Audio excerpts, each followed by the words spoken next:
안녕하세요. 신한성부동산 대표 공인중개사 우종승입니다. 안성토지 핵심 투자 정보 6번째로서 오늘은 농지에 대해서, 농지 취득에 대해서 한번 알아보겠습니다. LH 사태 이후에 농지법이 약간 바뀌었습니다.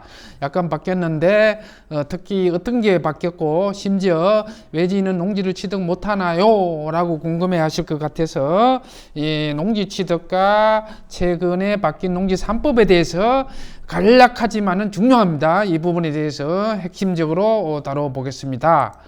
자, 먼저 대한민국은 내가 늘 얘기하지만 민주공화국이고 민주주의고 자본주의 체제를 지향하고 있죠. 그래서 완전히 금지되는 건 없다. 뭐 농지 땅을 살 때 그런 얘기를 한 것 같습니다. 그래서 그러나 농지는 완전 금지는 없지만 일부 제한, 어떤 조건이 성립 안 되면은 취득을 못 하는 것이죠. 그런 조건을 맞추면 얼마든지 취득을 할 수 있습니다. 조건이 특별한 거 아닙니다. 자기가 농사를 지으면 돼요. 근데 자기 농사 짓는데 나 농사 짓기 힘들어, 농사 지을지도 몰라. 조금만 지으면 돼요. 그 조금이라는 게 뒤에 자세하게 말씀을 드리겠습니다.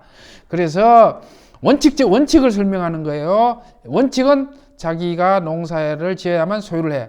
나 농사 안 하고 농지 취득할래? 못 합니다. 그런 경우에는 특별히 법에 정하지 있지 않으면 취득 못합니다. 자, 소유를 하는데 자기가 농사를 안 지어도 실질적으로 소유를 하는 경우가 있는데 예외적인 사항이죠. 주말 체험 영농 300평 이하, 그 다음에 상속농지, 조상으로부터 물려받은 농지인데요. 이걸 어떻게 농사를 내가 안 지도 소유를 해야죠. 할 수 있습니다. 이농이라는 것은 자기가 농사 짓던 지역을 떠나서 떠났는데도 과거 농사 짓던 농지를 소유하는 경우, 농사를 못 짓고 있겠죠. 자기가 농사 못 짓죠. 다른 사람 줬겠죠. 이런 경우는 소유가 가능하다. 그 다음에 토지 수용으로 농지를 취득하는 경우도 마찬가지죠. 토지가 수용해서 새로운 농지를 취득해서 소유하는 경우에는 자기가 직접 농사를 안 짓더라도 소유는 한다. 그런 얘기예요. 원칙은 농사를 안 지면 소유 못 하는데 예외적으로 이런 사항이 있다. 참고로 상속농지는 3,000평, 이농농지도 3,000평, 그 다음에 주말 체험농지는 300평까지 소유할 수 있습니다. 자, 그래서 제일 중요한 거는 농지는 자기가 농사를 짓지 않으면 소유 못하는데 자기의 농사의 범위가 얼마만큼이냐, 이 부분에 대해서 설명을 드리겠습니다. 농지법 시행령 제3조. 농업일이라는 것은 300평 이상 농사를 지으면 돼요. 1년 중 90일 이상. 300평 이상 농지에서 농작물 또는 다년생 경작물을 재배하거나 1년 중 90일 이상 농업에 종사하면 돼요. 그 다음에 축사는 1년 중 120일. 닭을 키우나 오리를 키우나 염소를 키우는 거는 1년 중 120일. 그 다음에 그 시설은 100평 이상 비닐하우스나 버섯 재배사 이런 것을 설치해서 그 안에 농사를 지으면 돼요. 비닐하우스 안에. 이것도 저것도 아닌 경우는 연간 120만 원, 매출이 120만 이상인 자. 농사를 짓는데 예를 들어서 300평, 500평 땅을 샀어요. 1년에 그 농사 짓던 거 너 뭘로 증명할래? 그럴 때 아이고 더덕 재배하든지요. 그다음에 도라지 재배하든지요. 표고버섯이든지요. 아니면은 많죠. 여러 가지 1년에 120만 원 매출 못 올리겠어요. 한 달에 10만 원 꼴인데 고추만 따서 그것만 팔아도 120만 넘을 거예요. 300평이면은 500평 정도 되면은. 그래서 농사는 지극히 최소한의 범위를 두는 거예요. 사실상 보면은. 그래서 이거조차도 지을 때 남을 이용하죠. 그렇기 때문에 전부 다 자기가 농사를 짓는다고 하는 것입니다. 그렇기 때문에 농지 취득은 얼마든지 최소한의 요건만 맞추면 가능하다. 그 말씀을 드리겠습니다. 자, 그래서 최근에 바뀐 농지법 8월부터 시행되고 있습니다. 즉시 시행된 게 있고 6개월 후, 9개월 후, 1년 후부터 시행되는 게 있는데 주요 골자는 이거예요. 위에 있는 거, 이 부분입니다. 이 부분 중에서도 주요 골자는 농지 취득 자격증명이에요. 주말 체험 영농, 농업진흥 내 농지 취득이 불가하죠. 그전에는 주말 체험 영농이 농업진흥구역 내든 밖이든 다 가능했죠. 그래서 그러나 이번에 법이 바뀌면서 주말 체험 영농 300평 이하는 옛날 말로 절대 농지 지역 안에 농지는 취득 불가한다.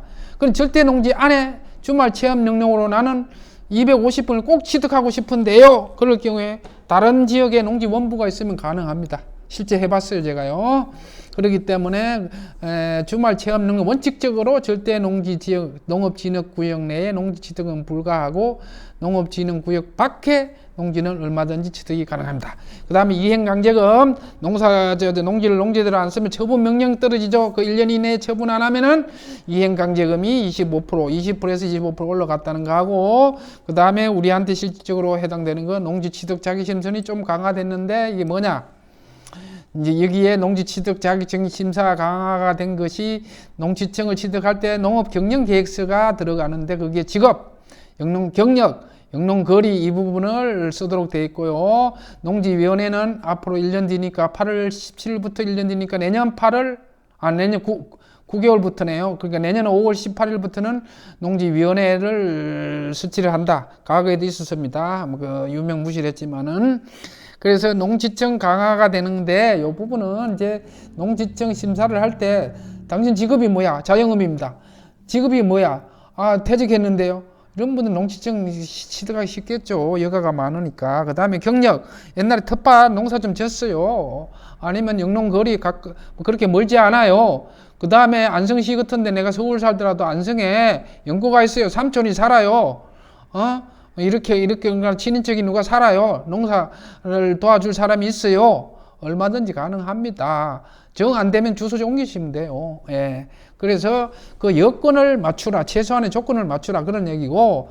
그 다음에 이제 법이 바뀐 것이 주로 법인에 대한 거예요. 농업법인, 영농법인이 무늬만 영농이지 땅 장사하지 말라. 이 부분하고 농지청이 강화됐다는 거, 좀 합리적으로, 자격이 심사가 들어간다는 거. 요 두 개가 주요 골자입니다.